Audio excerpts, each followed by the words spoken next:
Hey everyone, how are you doing today?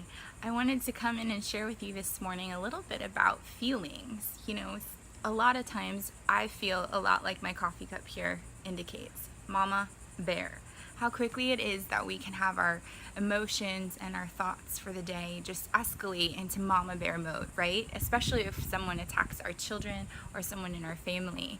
We can easily and very quickly go from a very peaceful and gentile nature into one of a very ferocious one.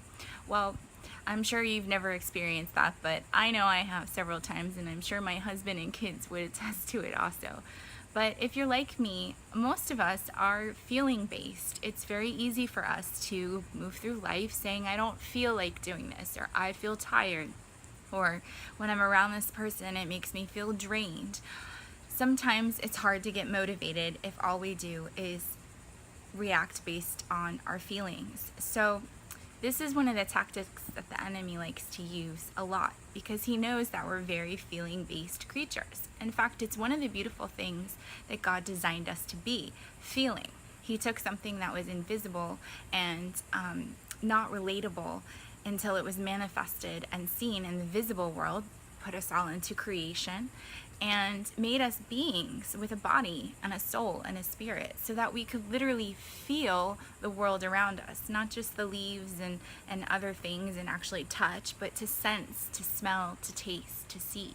So feelings can be a really good thing. They are a good thing, and in fact, in creation, God says they are a good thing. But He never meant for them to control us. The enemy knows that they can if we allow them to. So I want to talk to you about lie number 2. And this is a really important lie because, like number 1, where we heard that God's not good, which we now know is false, we are told by the enemy of our souls that God doesn't really love us. And that's just not true. Beloved, you are loved and treasured by God above all things.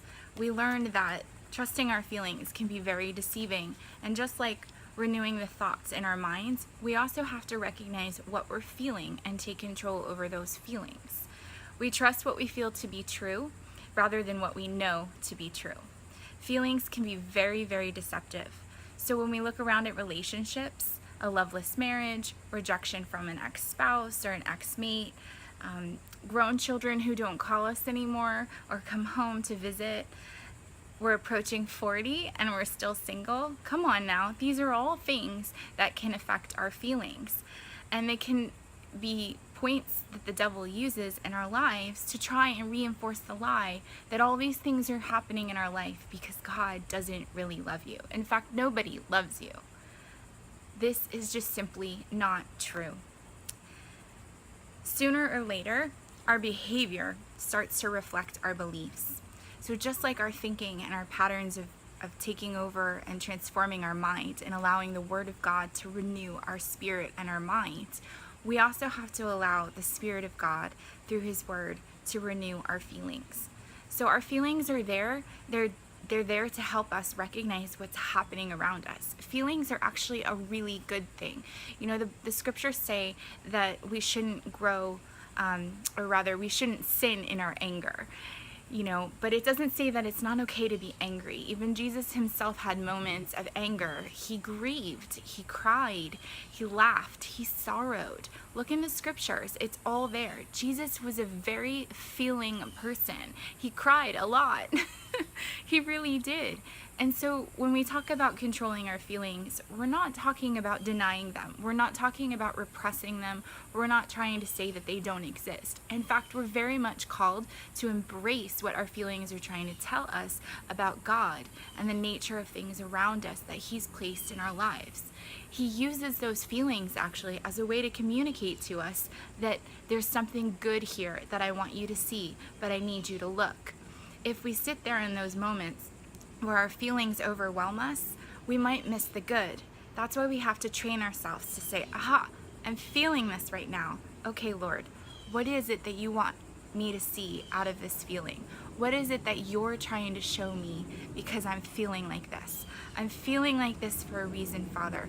Come in and illuminate to me through my mind's eye, through the Spirit and the Word that you have taught us in truth and power. Help me to overcome what it is that's causing these feelings. That is the truth behind feelings. But the enemy wants to use it to subtly deceive us. If we allow our feelings to control our mind and control our heart, we're going to miss out on so much good.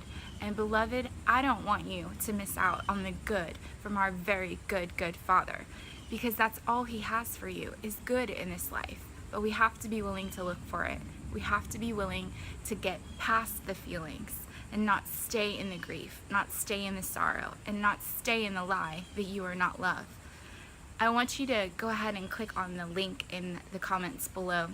It's a beautiful meditation that really hit my heart at a really important time, and I'm trusting that it's going to encourage you today too, to really see and know that you are a loved creature. You are a loved soul and spirit. You are beauty in God's eyes, and he loves you more than anything, just because you are who you are, and he loves you because he loves you because he loves you.